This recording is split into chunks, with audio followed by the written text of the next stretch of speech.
Hello guys, welcome back to Mr. Miller's Roku channel. And today I'm going to tell you the complete history of Earth. This is the first episode and second episode will be launched.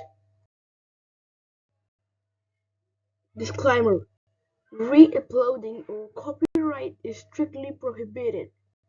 All rights reserved at the rate in www.mrmillersbroco.com. आज से करीब 15 अरब साल पहले हमारा space का formation हुआ था और एक एक्सप्लोजन हुआ था जिसका नाम था बिग बैंग।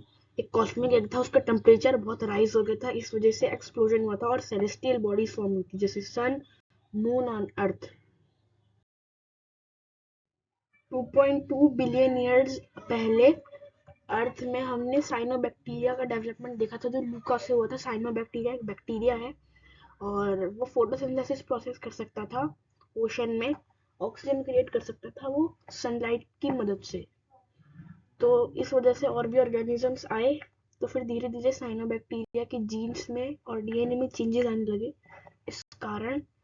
इस कारण वो क्लोरोप्लास्ट में डेवलप हुआ और जब बहुत सारा ऑक्सीजन रिलीज हो रहा था तो इसे बोलते हैं द ग्रेट ऑक्सीजनेशन इवेंट। इस तरह से बहुत चेंजेस आने के बाद वो क्लोरोप्लास्ट में हुआ और ये इस तरह से जन्म हुआ था प्लांट किंगडम का।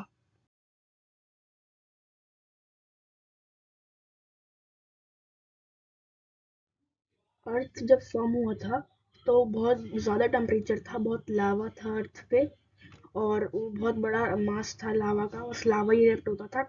और फिर 4.6 बिलियन ईयर्स तक वो ठंडा हो गया, धीरे धीरे वो ठंडा होने लग गया तो पानी ऊपर आने लग गया और ओशंस का फॉर्मेशन हुआ था। उस टाइम पे ओशंस का फॉर्मेशन हुआ था और कोई लैंड नहीं था, बस ओशन था अर्थ पे। और कम से कम 3 बिलियन ईयर्स तक वहाँ पे माइक्रोब्स डेवलप होने लगे, मगर वो माइक्रोब्स भी पूरी तरीके से डेवलप नहीं हुए थे। और जो एक कॉमन एंसेस्टर है, साइंटिस्ट उसे लूका कहते हैं, यूनिवर्सल कॉमन एंसेस्टर। तो वो एक सेल था, वो सेल से भी बहुत छोटा था, उसका न्यूक्लियस भी पूरे ढंग से नहीं था और न्यूक्लियस जो है वो डिवाइड होते रहे वाटर में। लूका की जो डेवलपमेंट हुई थी उससे 3 तरह की उसको क्लासिफाइड करा जाता है और उनके जो जीन्स में डेवलपमेंट आया तो चेंजेस भी आने लगे बहुत सारे। तो साइंटिस्ट ने उन्हें 3 पार्ट्स में डिवाइड करा है, आर किया, जो वायरसेस और ये थे, और बैक्टीरिया जैसे एल्गी, साइनोबैक्टीरिया एक्सेट्रा, और उन दोनों का जो एक कॉमन एंसेस्टर होके और यूकेरोट्स का फॉर्मेशन हुआ जिसमें एनिमल्स और ह्यूमन बींग्स आते हैं। करीब 600 मिलियन साल पहले हमने देखा यह है कि फाइटोप्लैंक्टन और साइनोबैक्टीरिया डेवलप हुआ था क्लोरोप्लास्ट में, तो वो ऑक्सीजन डेवलप करते थे। जो प्लैंक्टन की भी डेवलपमेंट हुई इस तरीके से, जो प्लांट किंगडम में धीरे धीरे छोटे छोटे एल्गीज डेवलप होने लग गए जो ऑक्सीजन क्रिएट कर सकते थे और ऑक्सीजन क्रिएट होने लगा जिस कारण और भी माइक्रोब्स डेवलप हुए।